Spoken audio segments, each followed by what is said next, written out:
Chapter 18. January 18th. This morning we continued to the southward, with the same pleasant weather as before.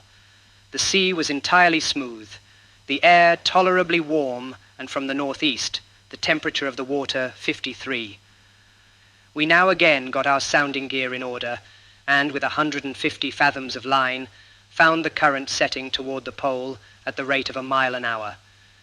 This constant tendency to the southward, both in the wind and current, caused some degree of speculation and even of alarm in different quarters of the schooner, and I saw distinctly that no little impression had been made upon the mind of Captain Guy.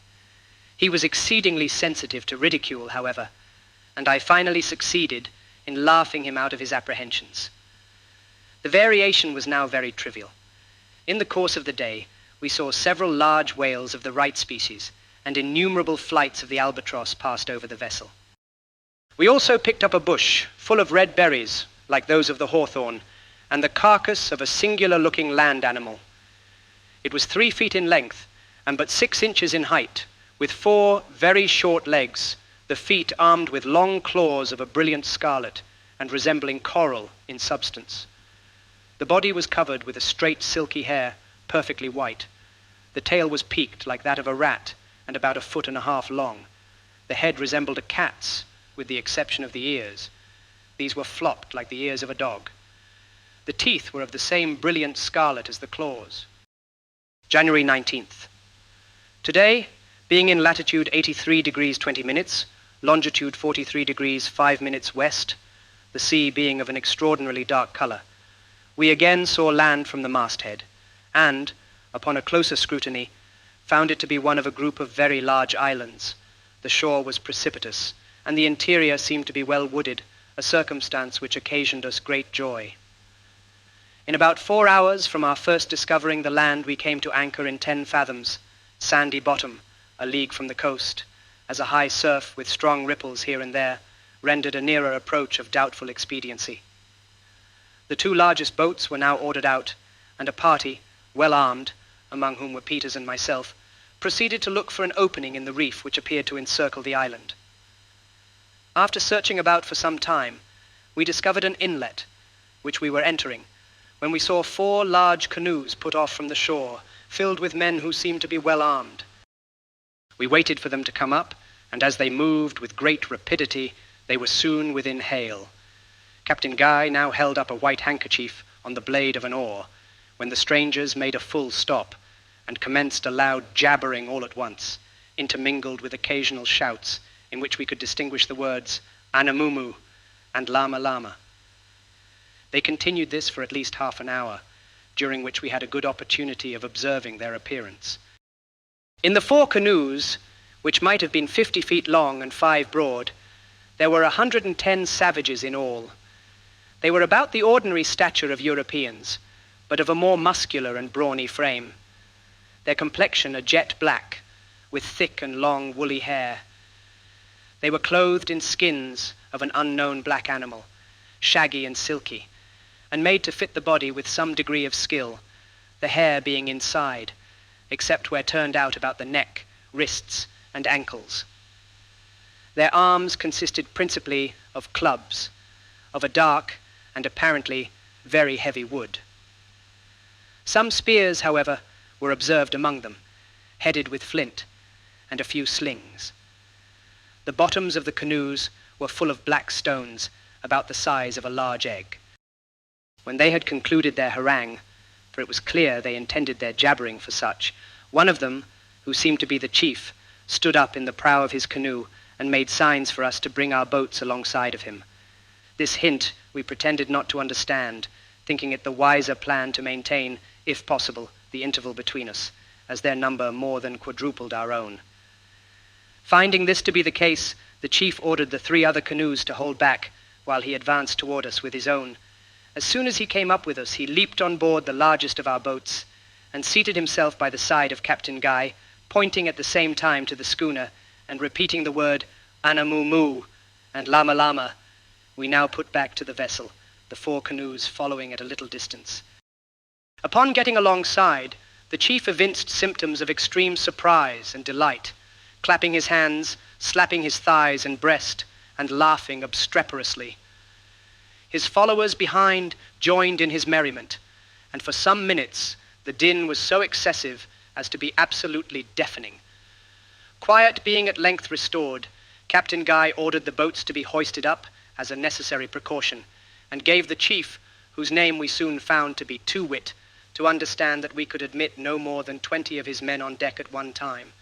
With this arrangement he appeared perfectly satisfied, and gave some directions to the canoes, when one of them approached, the rest remaining about 50 yards off. 20 of the savages now got on board, and proceeded to ramble over every part of the deck, and scramble about among the rigging, making themselves much at home, and examining every article with great inquisitiveness. It was quite evident that they had never before seen any of the white race, from whose complexion, indeed, they appeared to recoil. They believed the Jane to be a living creature, and seemed to be afraid of hurting it with the points of their spears, carefully turning them up. Our crew were much amused with the conduct of Two-Wit in one instance.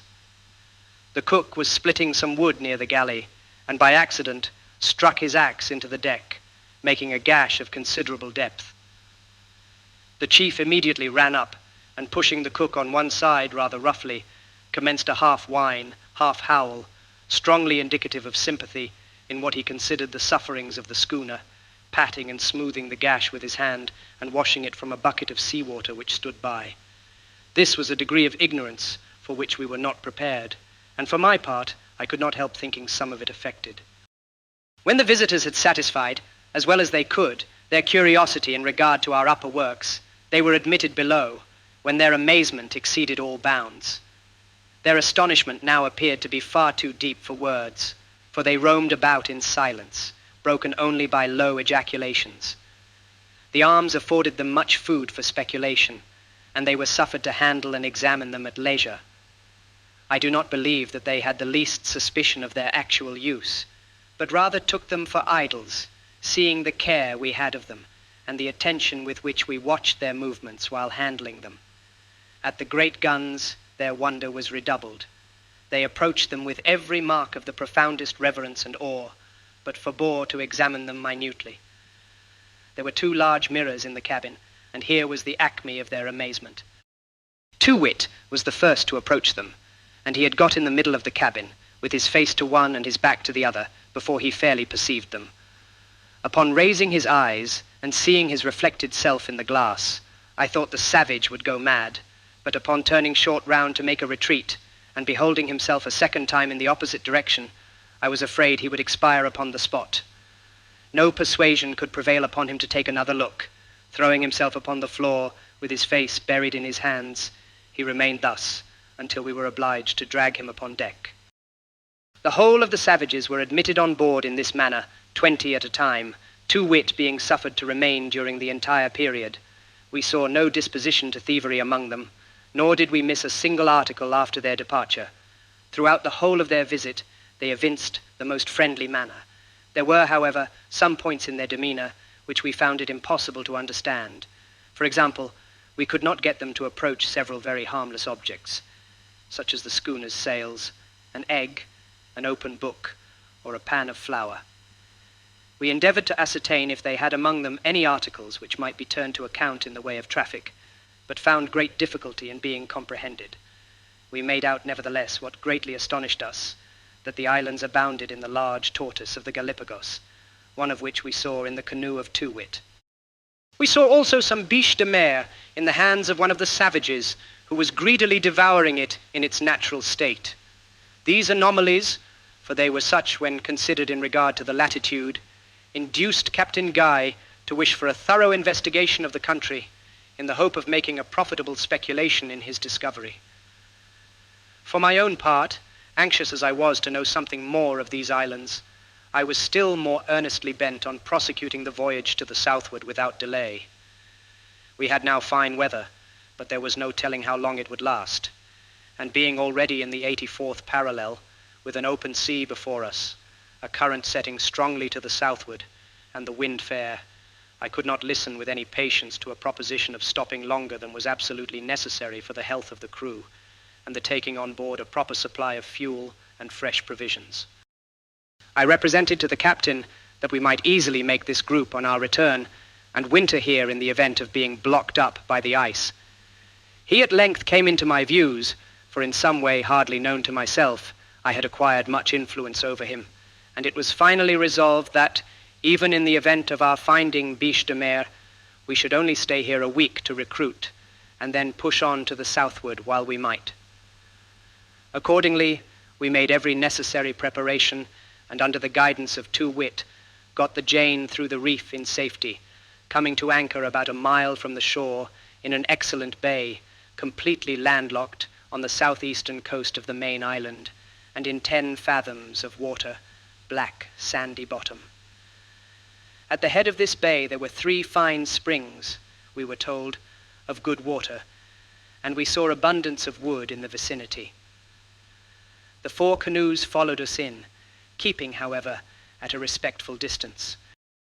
Two Wit himself remained on board, and upon our dropping anchor, invited us to accompany him on shore and visit his village in the interior. To this, Captain Guy consented, and 10 savages being left on board as hostages, a party of us, 12 in all, got in readiness to attend the chief. We took care to be well armed, yet without evincing any distrust. The schooner had her guns run out, her boarding nettings up, and every other proper precaution was taken to guard against surprise. Directions were left with the chief mate to admit no person on board during our absence, and, in the event of our not appearing in 12 hours, to send the cutter with a swivel around the island in search of us. At every step we took inland, the conviction forced itself upon us that we were in a country differing essentially from any hitherto visited by civilized men. We saw nothing with which we had been formerly conversant. The trees resembled no growth of either the torrid, the temperate, of the northern frigid zones, and were altogether unlike those of the lower southern latitudes we had already traversed. The very rocks were novel in their mass, their color, and their stratification, and the streams themselves, utterly incredible as it may appear, had so little in common with those of other climates that we were scrupulous of tasting them, and, indeed, had difficulty in bringing ourselves to believe that their qualities were purely those of nature. At a small brook which crossed our path, the first we had reached, Two Wit and his attendants halted to drink. On account of the singular character of the water, we refused to taste it, supposing it to be polluted, and it was not until some time afterward we came to understand that such was the appearance of the streams throughout the whole group. I am at a loss to give a distinct idea of the nature of this liquid, and cannot do so without many words. Although it flowed with rapidity in all declivities where common water would do so, yet never, except when falling in a cascade, had it the customary appearance of limpidity. It was, nevertheless, in point of fact, as perfectly limpid as any limestone water in existence, the difference being only in appearance. At first sight, and especially in cases where little declivity was found, it bore resemblance, as regards consistency, to a thick infusion of gum arabic in common water. But this was only the least remarkable of its extraordinary qualities. It was not colorless, nor was it of any one uniform color, presenting to the eye as it flowed every possible shade of purple, like the hues of a changeable silk. This variation in shade was produced in a manner which excited as profound astonishment in the minds of our party as the mirror had done in the case of Two Wit. Upon collecting a basinful and allowing it to settle thoroughly, we perceived that the whole mass of liquid was made up of a number of distinct veins, each of a distinct hue, that these veins did not commingle, and that their cohesion was perfect in regard to their own particles among themselves, and imperfect in regard to neighboring veins. Upon passing the blade of a knife athwart the veins, the water closed over it immediately, as with us, and also, in withdrawing it, all traces of the passage of the knife were instantly obliterated.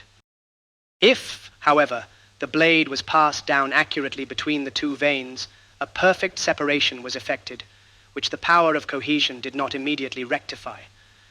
The phenomena of this water formed the first definite link in that vast chain of apparent miracles with which I was destined to be at length encircled.